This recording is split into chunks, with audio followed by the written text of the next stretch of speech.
Functions are useful for outputting values that can be used by the rest of your code. When you call a function that returns a value, you can use that code in a variable, you can pass it to another function, or you can combine it with other code in your program.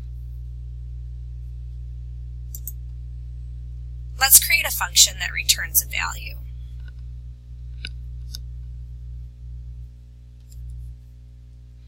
Here I'm going to create a function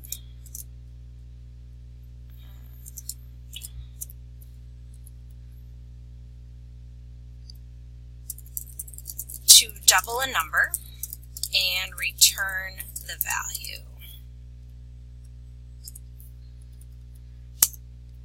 I'm going to call this function double, and it will double the argument number. So whatever number I pass into that function, it's going to double.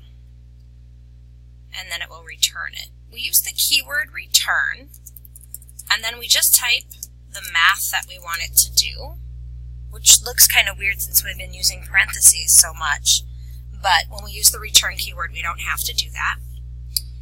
So this little bitty tiny function will double a number.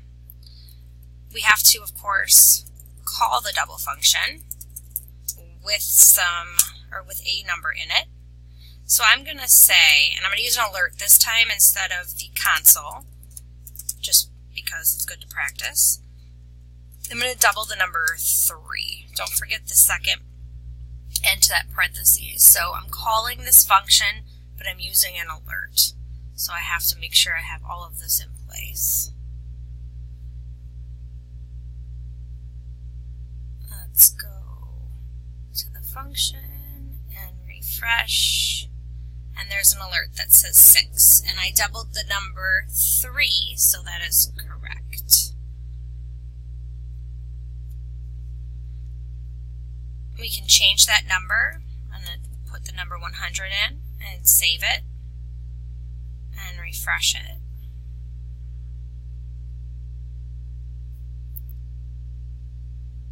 And now it's 200 because I had the number 100 in there and it was doubling it. Let's try another example. I'm going to comment out that call to that function. Let's make a function that subtracts one number from another.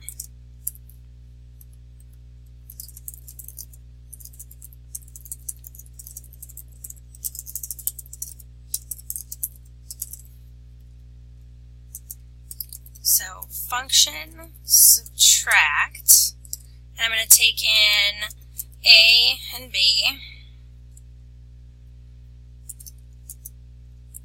and I'm going to return, again, the value of A minus B.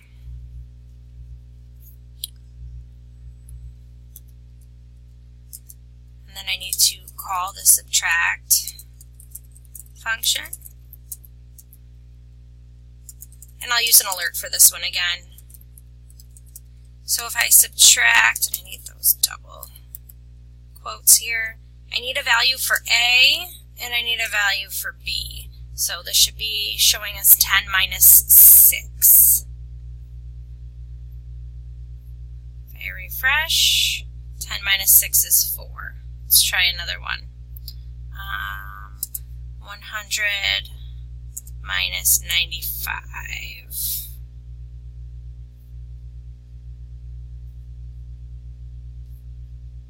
Refresh, and it's 5.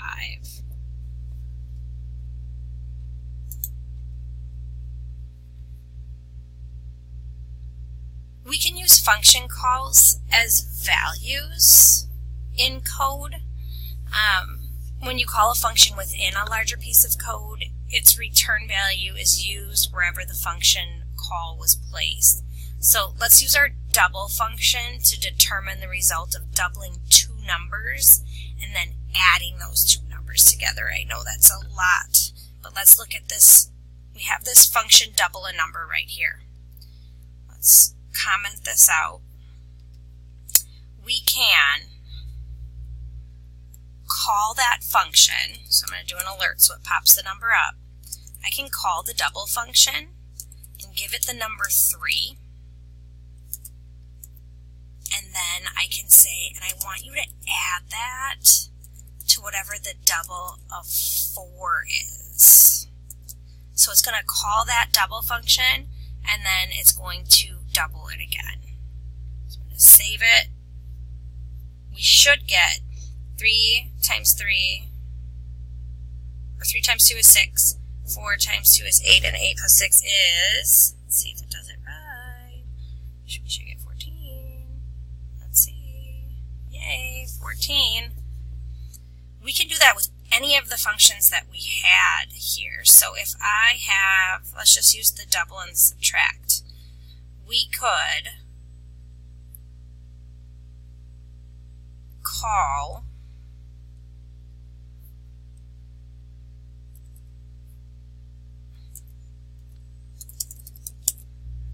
the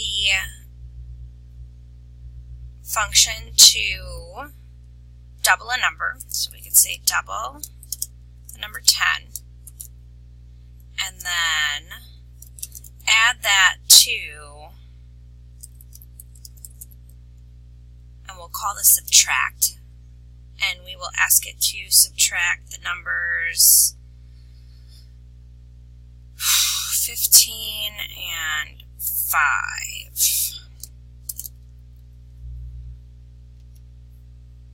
So it's going to double the number 10, which should give us 20, and then subtract 15 minus 5. We should get 10 for an answer. Or 30 because I can't do math.